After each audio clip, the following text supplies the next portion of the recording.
Tesla is under a lot of scrutiny lately, from its firing 700 people after the annual performance review to its reportedly handmade Tesla Model 3 and its production hell. Tesla is going through a difficult time, no doubt.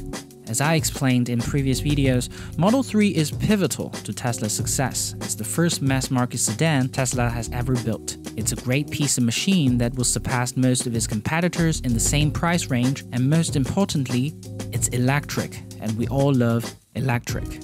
But because of its pivotal role in showing the world the mass-market appeal of electric cars, it has a lot of oppositions. The 28th President of the United States once said, "If you want to make enemies, change something."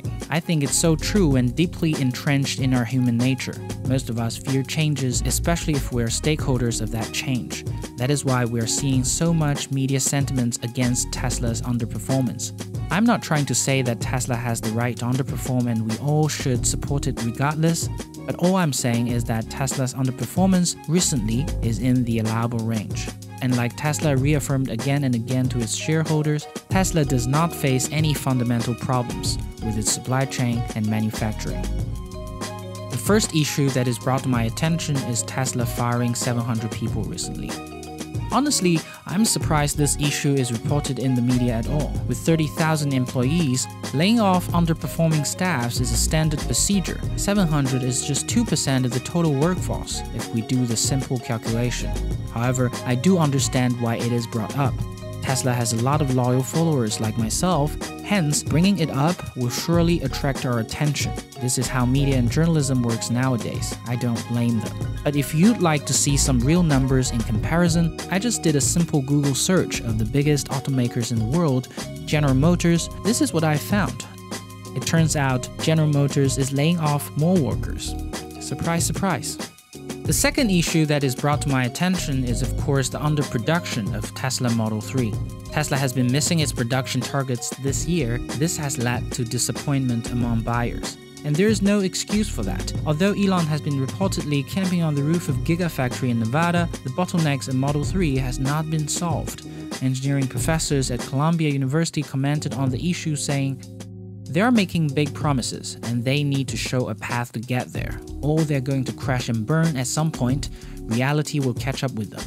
This type of comment is not rare, but the problem with it is that it does not put a timeline on anything, and thus, it is honestly useless. Of course, any company is going to crash and burn if it fails to make products, so let's put this kind of comment aside and consider the various logical conclusions of this underproduction. I can think of two possibilities.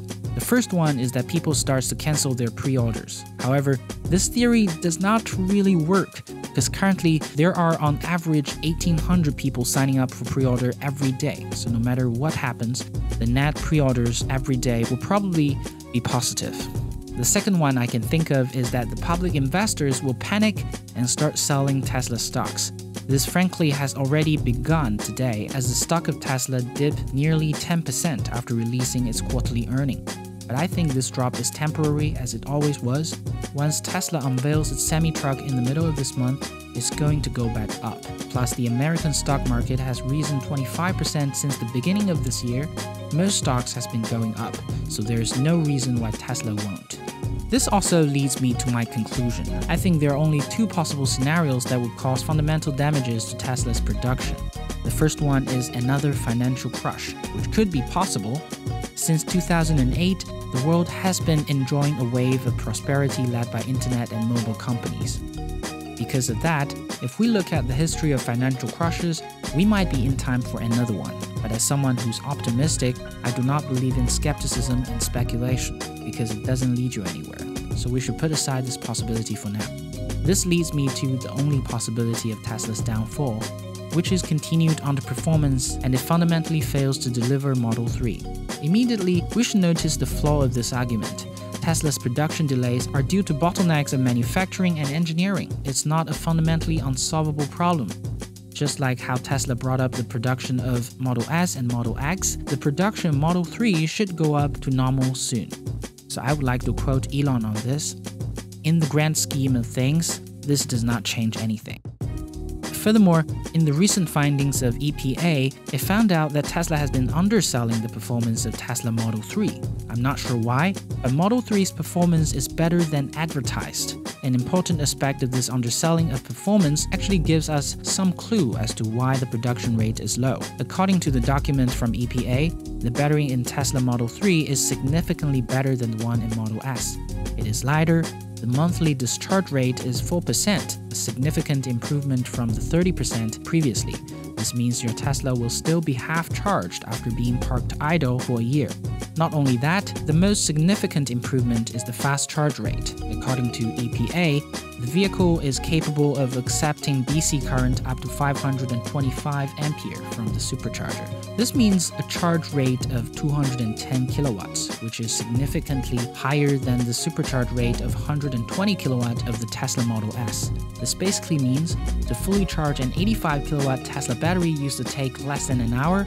Now, theoretically, it takes less than 30 minutes with the new Model 3. This improvements to the battery quality meant a lot of headaches for the Gigafactory, which is also reflected in the comment from the CEO of Panasonic, the co-investor of the Gigafactory and the battery supplier of Tesla. In the same comment, it is expecting the production of battery to go up sharply at the end of the year as the bottleneck has been identified. Since Gigafactory can now handle the production of the improved battery, the production of Model 3 should improve too. This improvement of battery is important as Tesla wants to eventually show the world that EVs perform better than gasoline cars across the board with no compromises. Alright, thank you guys for watching. These are my thoughts on the recent issues surrounding Tesla. On a side note, I think now is a good time to invest in Tesla stock as it just dropped to around $300. Why do you think Tesla undersells its Model 3's performance? Is it to protect the profit of Model S? Let me know in the comment down below. As always, I'm Lei. I'll see you in the next video. Peace.